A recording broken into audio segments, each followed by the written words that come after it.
Hey beautiful souls, before we dive into today's story, drop a comment and tell me where you're watching from and what time it is in your corner of the world. We love connecting with all of you amazing people. The steak knife clattered against Cordelia's china plate as Marcus's words hit her chest like a sledgehammer. I don't need you anymore, Ma. Haven't you figured that out yet? His voice carried the cold precision of a surgeon's blade, each syllable designed to cut deeper than the last. The dining room suddenly felt suffocating, the family portraits on the mahogany walls seeming to mock her with their frozen smiles. Steam rose from the untouched pot roast she'd spent 3 hours preparing, the aroma now tasting bitter in the back of her throat. 67 years of life, 35 years of motherhood, and it all came down to this moment. Her only son telling her she was worthless. Marcus adjusted his expensive Armani tie, his dark eyes avoiding her trembling hands. The same hands that had held him through midnight fevers, packed his lunches with little love notes, and worked double shifts at the factory to pay for his college education. Vivian and I have been talking, he continued, his wife's name dripping from his lips like honey while Cordelia's world crumbled. We think it's time you found your own place. Somewhere smaller. More appropriate for someone your age. The chandelier above cast harsh shadows across his angular face, transforming her baby boy into a stranger who spoke in corporate buzzwords and financial strategies. She could see Vivian lurking in the doorway, her perfectly manicured fingers wrapped around a crystal wine glass, satisfaction gleaming in her cold blue eyes. The silence stretched between them like a chasm, broken only by the grandfather clock's relentless ticking in the corner. Cordelia's weathered fingers traced the tablecloth she'd embroidered by hand 40 years ago, each delicate rose now feeling like a monument to her naive hopes. She had given him everything, her youth, her dreams, her entire identity wrapped up in being his mother. After his father died in that construction accident 15 years ago, she'd become both parents, working herself to the bone to ensure Marcus could attend law school. She'd sold her wedding ring, moved into a tiny apartment, lived on ramen noodles and hope. And this was her reward, eviction from the life she'd built around loving him. You think I'm some burden, she whispered, her voice barely audible above the storm brewing in her chest. Marcus's jaw tightened, and for a split second, she saw a flicker of the boy who used to crawl into her bed during thunderstorms. But it vanished as quickly as it appeared, replaced by the cold mask of a man who'd learned to value stock options over the woman who'd given him life. Vivian stepped into the room fully now, her designer heels clicking against the hardwood like a death march. It's not personal, Cordelia, she said with fake sweetness. It's just time for everyone to move forward. The condescension in her voice made Cordelia's blood boil, but she remained silent, calculating. As Marcus stood to leave, straightening his jacket with the same mechanical precision he applied to everything in his life, Cordelia felt something shift inside her chest. Not the familiar ache of heartbreak, but something harder, sharper, a resolve forged in the fires of betrayal. She watched him grab his keys from the marble counter. The same counter where she'd helped him with homework every night for 12 years. You'll have 30 days, he said without turning around, his voice echoing through the house that suddenly felt more like a mausoleum than a home. But as the front door slammed shut, rattling the windows like thunder, Cordelia smiled for the first time in months. Because Marcus had made one crucial mistake. He'd forgotten exactly who raised him, and what she was capable of when someone tried to destroy her family. 28 years earlier, Cordelia Blackthorne held her newborn son against her chest in the sterile hospital room, his tiny fingers wrapped around her pinky like he was holding on to life itself. The September rain drummed against the windows of St. Mary's Hospital, washing the world clean while she whispered promises into his downy hair. I'll always protect you, little warrior, she breathed, inhaling his sweet baby scent that would forever be imprinted in her memory. Her husband Jerome sat beside the narrow bed, his calloused construction worker's hands surprisingly gentle as he stroked Marcus's cheek.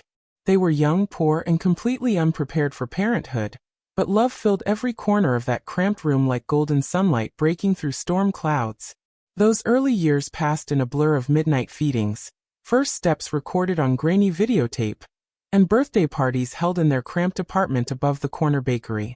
Jerome worked 16-hour days pouring concrete and framing houses, his broad shoulders carrying the weight of their dreams, while Cordelia juggled part-time jobs and night classes, determined to give Marcus every opportunity they'd never had.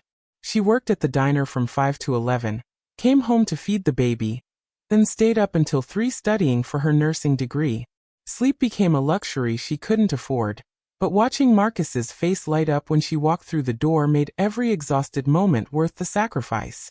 Their love was fierce, protective, and absolute, the kind that could move mountains or tear down walls. The accident happened on a Tuesday that started like any other, with Jerome kissing them both goodbye and promising to be home for dinner. Marcus was 12 then, all gangly limbs and big dreams of becoming a lawyer like the ones he saw on television. Cordelia was folding laundry when the phone rang, and something in the caller's tone made her blood freeze, even before the words registered. "Mrs. Blackthorne? This is St. Vincent's Hospital. Your husband has been in an accident."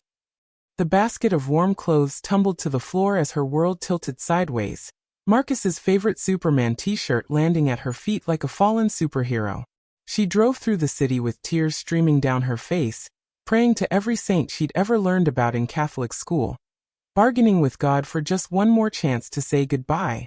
Jerome lasted 6 hours in the ICU, long enough for her to hold his hand and tell him how much she loved him, long enough for Marcus to whisper, "I love you, Dad," through his tears. Then the machines went silent, and Cordelia became a widow at 35, left to raise a boy who suddenly looked too much like his father for her heart to bear. The funeral was a blur of black dresses and casseroles, well-meaning neighbors offering hollow condolences while Marcus stood beside the grave like a little soldier, his jaw set in grim determination that broke her heart all over again. That night, she found him sitting in Jerome's closet, wearing his father's work shirt that hung on him like a tent, and they cried together until there were no tears left to shed. The insurance money barely covered the funeral costs, leaving them with a mountain of medical bills, and a future that looked impossibly dark. But Cordelia had made a promise to Jerome in those final moments, whispering it into his ear as his breathing grew shallow. She would make sure their son had everything he needed to succeed. She sold their car, moved them into a smaller apartment, and worked 3 jobs to keep Marcus in the good school district. She packed his lunches with love notes written on napkins, attended every parent-teacher conference despite working double shifts, and never let him see her cry when the bills piled up faster than her paychecks. Love became her superpower, and Marcus became her entire reason for breathing, even when breathing hurt. Vivian Thornfield arrived in Marcus's life like a perfectly orchestrated hurricane, all designer clothes and calculated smiles that never quite reached her Arctic blue eyes. Cordelia first met her at Marcus's law school graduation, where she stood out among the proud families like a magazine cover come to life, platinum blonde hair swept into an elegant chignon, wearing a pearl necklace that probably cost more than Cordelia's yearly salary. She clutched Marcus's arm with manicured fingers that sparkled with diamonds, marking her territory with the subtle precision of a predator who'd found her prey. "You must be Marcus's mother," Vivian purred, her voice honey-sweet with an undertone of condescension that made Cordelia's skin crawl. The handshake was brief, cold, and dismissive, a clear message that Cordelia's place in her son's life was about to change dramatically. Within 6 months, Vivian had woven herself into Marcus's world so completely that Cordelia felt like a stranger at family dinners. She would sit at the head of Cordelia's own table, rearranging the silverware and commenting on how quaint everything was, her smile sharp enough to cut glass. Marcus hung on her every word, laughing at jokes that weren't funny and agreeing with opinions that directly contradicted values Cordelia had spent decades instilling in him. Vivian worked for a prestigious marketing firm, spoke 3 languages, and had traveled to countries Cordelia couldn't even pronounce. Everything that made her the opposite of the woman who'd raised him. She had a way of making Cordelia feel small without saying anything overtly cruel, complimenting her authentic cooking while subtly suggesting that perhaps the recipes were a bit outdated for modern tastes. The engagement announcement came during Sunday dinner, delivered with theatrical flourish as Vivian extended her hand to display a rock the size of a marble. "We wanted you to be the first to know," Marcus beamed, but his eyes never left Vivian's face, as if Cordelia had become invisible in her own dining room. The ring caught the light like a tiny star, beautiful and cold and completely out of reach for a woman who'd spent her life savings on her son's education. Cordelia forced herself to smile, to congratulate them, to play the role of the grateful future mother-in-law while her heart shattered into 1,000 pieces. That night, she sat in her empty kitchen and realized that the boy she'd raised had disappeared, replaced by a man who measured love in carats and social status. The wedding planning became a masterclass in exclusion, with Vivian making decisions that systematically erased Cordelia from her son's special day. The venue was too expensive for Cordelia's friends, the menu featured foods she'd never heard of, and the dress code required outfits that cost more than her monthly mortgage payment. When Cordelia suggested including Jerome's memory in the ceremony, perhaps a photo on the altar or a moment of silence, Vivian's mask slipped for just an instant, revealing the cold calculation underneath. "We want to focus on the future," she said firmly, "not dwell on the past." Marcus nodded in agreement, and Cordelia felt Jerome die all over again, this time erased from his son's most important day by a woman who saw love as a commodity to be managed and controlled. The final insult came when Vivian suggested that Cordelia might be more comfortable at a table in the back, away from Marcus's new colleagues and important clients. "It's just that you might not have much in common with them," Vivian explained with fake concern, her voice dripping with false compassion. But Cordelia had raised a son who became a successful lawyer, had worked multiple jobs to pay for his education, had sacrificed everything to give him the life that brought him to this moment. She had more in common with success than this gold-digging princess would ever understand. As she watched Marcus exchange vows with a woman who saw him as a trophy husband, Cordelia made her own silent vow. She would find a way to show her son exactly what he was giving up, and exactly what his new wife was really after. The changes came gradually, like water wearing away stone, so subtle that Marcus never noticed how Vivian was systematically dismantling every trace of his mother from his life. Sunday dinners became monthly obligations, then quarterly check-ins, then awkward holidays where Cordelia felt like an uninvited guest in her own son's life. Vivian would greet her with air kisses that never touched skin, comment on how brave she was to drive herself at her age, and suggest activities that conveniently excluded the woman who'd raised the man they were all supposed to be celebrating.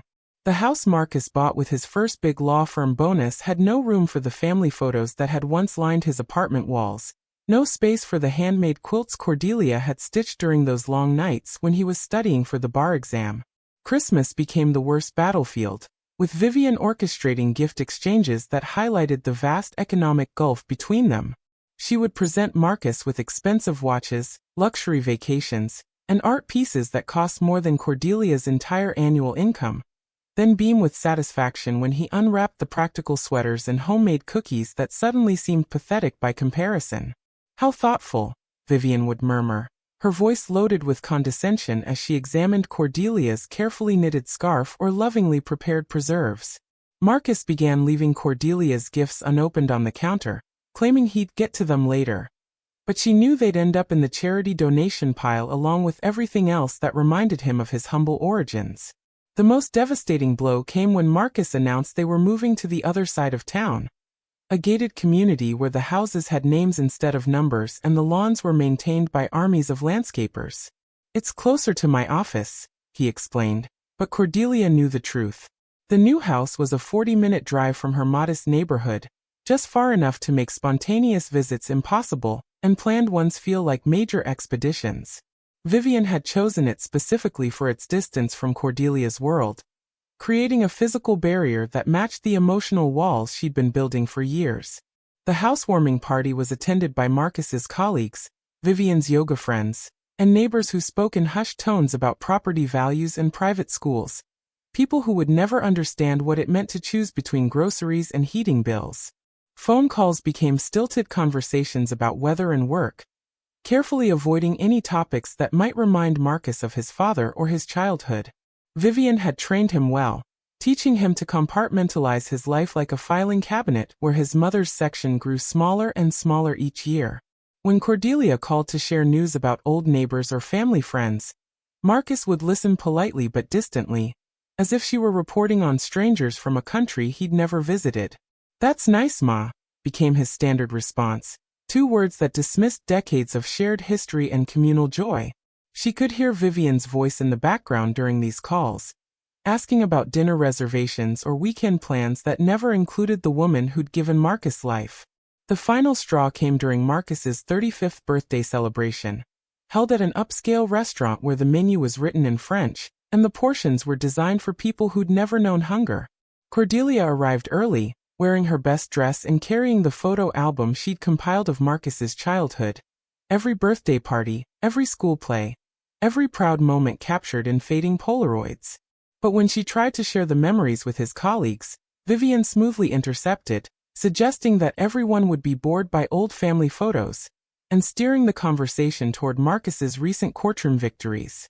The album sat unopened beside Cordelia's untouched wine glass, 35 years of love reduced to an embarrassing relic of a past that no longer mattered. That night, driving home through the rain, Cordelia realized that her son hadn't just grown up.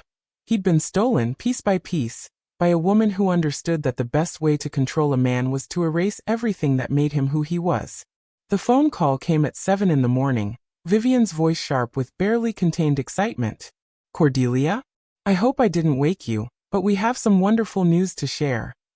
The false sweetness in her tone made Cordelia's stomach clench with dread, even as she fumbled for her reading glasses beside the bed. Through the thin walls of her apartment, she could hear Mrs. Chun next door starting her morning prayers, the familiar ritual providing an odd comfort as Vivian continued talking. "Marcus has been offered a partnership at the firm, and we've decided it's time to start fresh. We're selling the house and moving to San Francisco." The words hit Cordelia like a physical blow, each syllable carefully chosen to maximize the impact while maintaining plausible deniability about the cruelty behind them. San Francisco. Cordelia's voice came out as a whisper, her hand gripping the phone so tightly her knuckles turned white. The city was 3,000 miles away, far enough to ensure that spontaneous visits would become impossible, and planned ones would require careful coordination through Vivian's social calendar. "It's such an amazing opportunity," Vivian gushed, her enthusiasm as fake as her eyelashes. "Marcus will be working with some of the most important clients on the West Coast. We'll finally be able to give him the life he deserves." The implication hung in the air like poison gas, that Cordelia's presence in his life had been holding him back, that 3,000 miles of distance was exactly what her son needed to reach his full potential. Marcus finally took the phone, his voice carrying the hollow ring of a man reading from a script. "Ma, I know this is sudden, but it's really the best thing for our future. Vivian's already found us a beautiful house in Pacific Heights, and the weather will be so much better than these brutal winters." He spoke as if they were discussing vacation plans rather than the systematic destruction of their relationship, each word chosen to minimize his guilt rather than acknowledge her pain. Cordelia could picture him standing in his marble-floored kitchen, probably wearing the silk pajamas Vivian had bought him to replace the ratty college t-shirts he used to sleep in. The boy who once called her every day just to hear her voice now spoke to her like a distant relative he felt obligated to update on his life changes. The moving sale was scheduled for the following weekend, a cruel efficiency that gave Cordelia no time to process the reality of losing her son to a woman who collected victories like expensive handbags. She spent the week in a daze, mechanically going through the motions of her daily routine, while her world collapsed around her. The local diner where she still worked part-time buzzed with gossip about the Blackthorn boy moving away, neighbors offering sympathy that felt more like pity. "At least you raised him well," said Mrs. Patterson from down the hall, not understanding that raising him well was exactly what had made him valuable enough for Vivian to steal. The irony tasted bitter in Cordelia's mouth. Her greatest success had become her ultimate failure. Friday night brought the final insult, delivered with Vivian's signature blend of malice and false concern. "Oh, and Cordelia? Marcus asked me to mention that he won't be able to keep sending you those monthly checks anymore. The mortgage on the new house is quite substantial, and we'll need every penny for the move." The lie came so smoothly that Cordelia almost admired its craftsmanship. Marcus had never sent her money, had never even offered to help with her mounting medical bills or the student loans she was still paying off from his education. But the implication was clear. Vivian wanted everyone to believe that Cordelia had been financially dependent on her son, just another burden he was finally free to abandon. As she hung up the phone, Cordelia stared at her reflection in the darkened window and saw something she hadn't seen in years, Not a defeated mother, but a woman who'd been pushed too far and was finally ready to push back. The call came from Marcus's law firm at 2:47 p.m. on a Tuesday that had started like any other. Bland oatmeal for breakfast, the morning news droning about traffic and weather, the familiar ache of loneliness that had become her constant companion. Mrs. Blackthorne? This is Jennifer from Harris, Klein and Associates. I'm calling about the Whitmore Industrial case files that Marcus requested. They're quite extensive, and our courier can't locate the Pacific Heights address he provided. Cordelia's blood chilled as the pieces fell into place. Marcus wasn't just moving to San Francisco for a partnership, he was stealing clients from his current firm, building his new career on a foundation of betrayal that would have made his father sick with shame. The irony wasn't lost on her that his deception was being exposed through the same mistake that had always been his weakness. Arrogance masquerading as attention to detail. Jennifer's voice continued, professional but concerned. The Whitmore file contains some very sensitive information about their environmental violations and cover-up attempts. If these documents fell into the wrong hands. She didn't need to finish the sentence. Cordelia had worked enough jobs over the years to understand corporate espionage, and she knew exactly what Marcus was planning to do with those stolen files. He would use them to establish himself in San Francisco, leveraging his former firm's research and client relationships to build his reputation on someone else's work. Vivian's fingerprints were all over this scheme. The calculated precision, the callous disregard for ethics, the willingness to destroy lives for personal gain. Her son had become everything she'd raised him not to be. That evening, Cordelia sat in her kitchen with a cup of coffee growing cold between her trembling hands, staring at the business card Jennifer had rushed over during her lunch break. The evidence was damning: photocopied emails, financial records, and a detailed timeline of Marcus's document requests that painted a clear picture of systematic theft.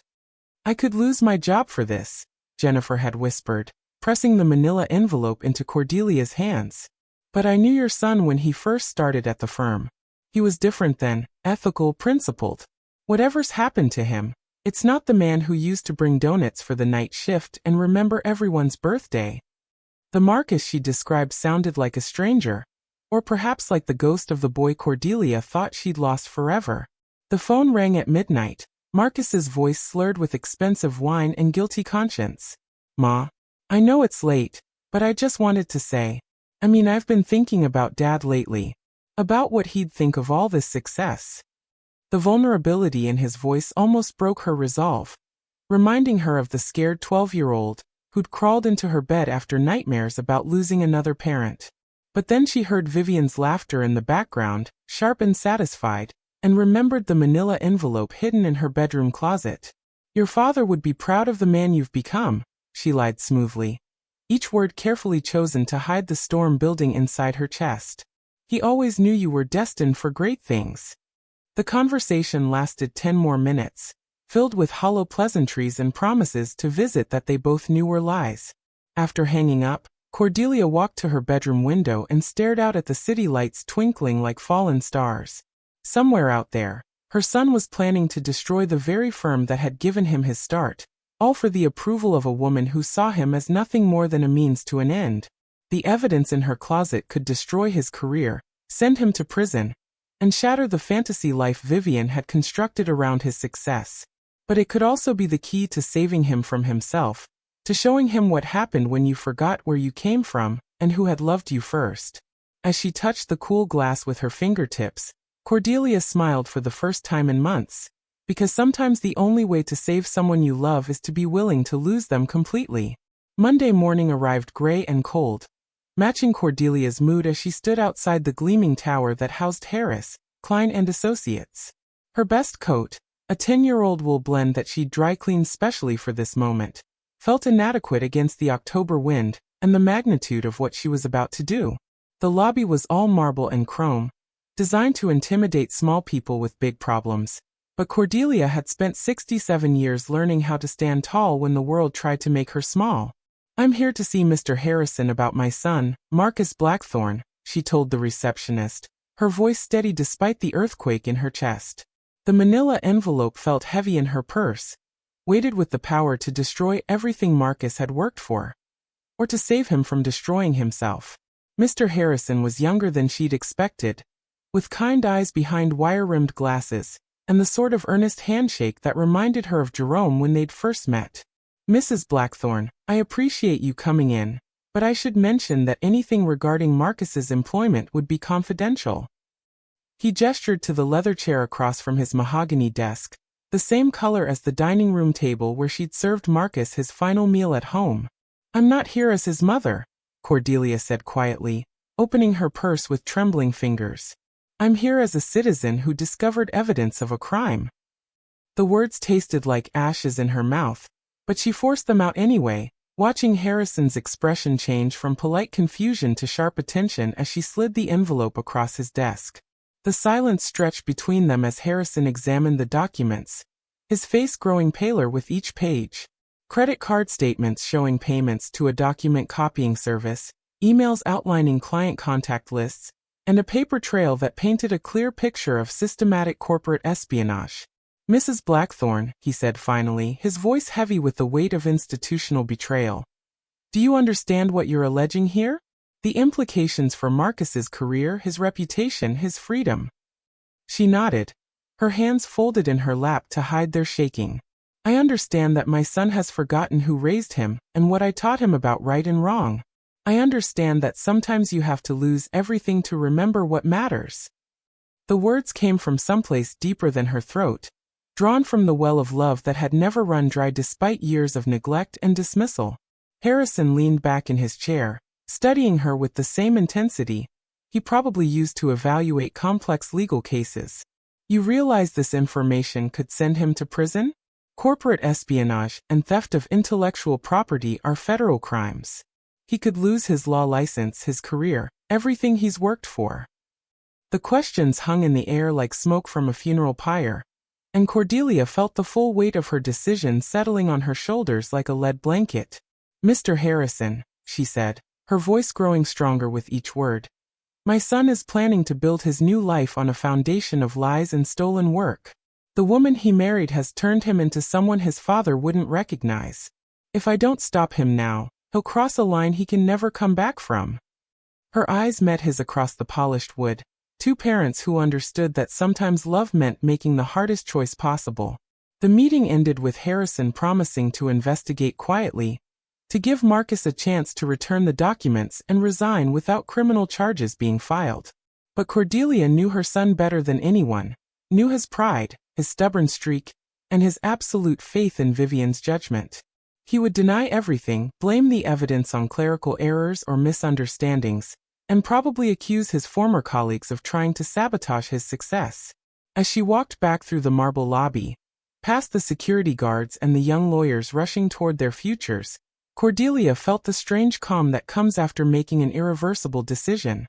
She had just declared war on her own son, armed with nothing but love and the terrible knowledge that sometimes destruction was the only path to redemption. The call came at 6:23 a.m. Pacific Time, 9:23 a.m. in her world, Marcus's voice raw with fury and disbelief. What the hell did you do? The words exploded through the phone with such force that Cordelia had to hold it away from her ear, her coffee cup rattling against the saucer as her hand trembled. She'd been expecting this call for 3 days, ever since Harrison had contacted the San Francisco firm to quietly inquire about Marcus's documentation requests and sudden departure timeline. The investigation had moved faster than she'd anticipated, unraveling Vivian's carefully laid plans like a cheap sweater in a thunderstorm. I did what any mother would do when her son forgets the difference between right and wrong, she said quietly, each word chosen like ammunition for a war she'd never wanted to fight. They're investigating me for corporate espionage. Marcus screamed, his voice cracking with the same helpless rage he'd shown as a toddler when his carefully built block towers came tumbling down. Do you have any idea what you've done? My career is over. Vivian says we might have to move back east. Maybe even leave the country until this blows over. The mention of his wife's name sent ice through Cordelia's veins, because she could hear the woman's influence in every syllable of his panic. This wasn't the strategic thinking of a trained lawyer. This was the desperate flailing of a man who'd let someone else do his thinking for too long. Running away won't solve anything, Cordelia said, her voice steady despite the storm in her chest. But admitting what you did, returning what you stole, and remembering who raised you to be better than this, that might save your soul, even if it can't save your career. The silence that followed was deafening, filled with the weight of 35 years of love and disappointment, sacrifice and betrayal. When Marcus spoke again, his voice was cold with a hatred that cut deeper than any physical wound. You destroyed my life because you're jealous of Vivian. Because you can't stand that I found someone better than you. Someone who actually wants me to succeed instead of keeping me trapped in your pathetic little world. Each word was designed to inflict maximum damage, to reduce decades of devotion to petty jealousy and small-minded revenge. But Cordelia had spent too many years loving him to let his cruelty drive her away now, when he needed her most. I'm jealous of a woman who taught you to steal from people who trusted you, she asked softly. I'm jealous of someone who made you willing to throw away your integrity for money and status? Marcus, listen to yourself. Is this really who you want to be? The question hung between them like a bridge he could either cross or burn, and for a moment she heard an echo of the boy who used to ask her opinion on everything from homework assignments to career choices. But then Vivian's voice cut through the silence, sharp and demanding. Marcus, hang up. Our lawyer says we shouldn't talk to anyone about this, especially not her. The spell was broken, and when Marcus spoke again, his voice carried the mechanical coldness of a man who'd handed control of his life to someone who saw him as a possession rather than a person. Don't call me again, he said, each word dropping like stones into a deep well. Don't visit, don't write, don't exist in my life anymore. As far as I'm concerned, you died the day you decided to destroy everything I've worked for. The phone went dead with a click that echoed through Cordelia's empty kitchen like a gunshot. She sat in the gathering dawn light, holding the silent phone and feeling the full weight of what she'd sacrificed to save her son's soul. The boy who used to call her every morning before work, who sent flowers on Mother's Day and remembered her birthday with homemade cards, was gone, replaced by a stranger who'd chosen his wife's approval over his mother's love. But as the sun climbed higher over the city skyline, painting her small apartment in shades of gold and amber, Cordelia felt something unexpected blooming in her chest. Not regret, not grief, but a fierce satisfaction that came from knowing she'd done the right thing, even when it cost her everything. She had raised a son to value truth over comfort, justice over profit, and love over fear. If he'd forgotten those lessons, that was his choice, but she would not let him become a criminal without fighting for the man his father had dreamed he could be. The news broke on a Wednesday morning that dawned crisp and bright, the kind of October day that made promises about new beginnings and fresh starts. Cordelia was watering her small herb garden on the apartment balcony when her neighbor Mrs. Chun knocked on the door, tablet in hand and eyes wide with excitement. Cordelia, isn't this your son? The headline blazed across the screen in bold black letters. Rising star attorney arrested in corporate espionage case. Below it, Marcus's professional headshot stared back at her. The same photo she'd helped him choose for his law school graduation announcements, when the world had seemed full of infinite possibilities and his future stretched ahead like an golden highway. Now that same face was associated with federal crimes and ethical violations. His bright promise reduced to a cautionary tale about ambition without conscience. The article was thorough and devastating, outlining how FBI investigators had traced Marcus's document theft through digital footprints and financial records that even Vivian's careful planning couldn't erase. Credit card payments to private investigators who'd researched his former clients, encrypted email accounts used to transfer stolen files, and a paper trail leading directly to the Pacific Heights house where he'd planned to build his new empire on other people's work. The defendant showed a pattern of systematic theft dating back 6 months. The federal prosecutor was quoted as saying, "This wasn't a moment of poor judgment. This was a calculated conspiracy to commit corporate espionage." Each word felt like a nail in the coffin of the boy Cordelia had raised, the final confirmation that Vivian's influence had corrupted him beyond recognition. The phone started ringing before she'd finished reading, reporters wanting statements from the heartbroken mother of the disgraced attorney. Cordelia unplugged it after the 5th call, preferring silence to the vulgar curiosity of strangers who saw her son's downfall as entertainment rather than tragedy. But one call got through on her cell phone. Jennifer from the law firm, her voice heavy with professional sadness and personal regret. Mrs. Blackthorne, I wanted you to know that Marcus tried to blame you when they arrested him. He told the FBI that you'd forged the documents, that this was some kind of revenge plot because you were angry about his success. The words hit Cordelia like physical blows, each accusation more painful than the last. Her own son, the boy she'd raised to value truth above convenience, had tried to destroy her reputation to save his own skin. The afternoon brought an unexpected visitor, Vivian herself, standing in the hallway outside Cordelia's apartment like a vengeful angel in designer clothes.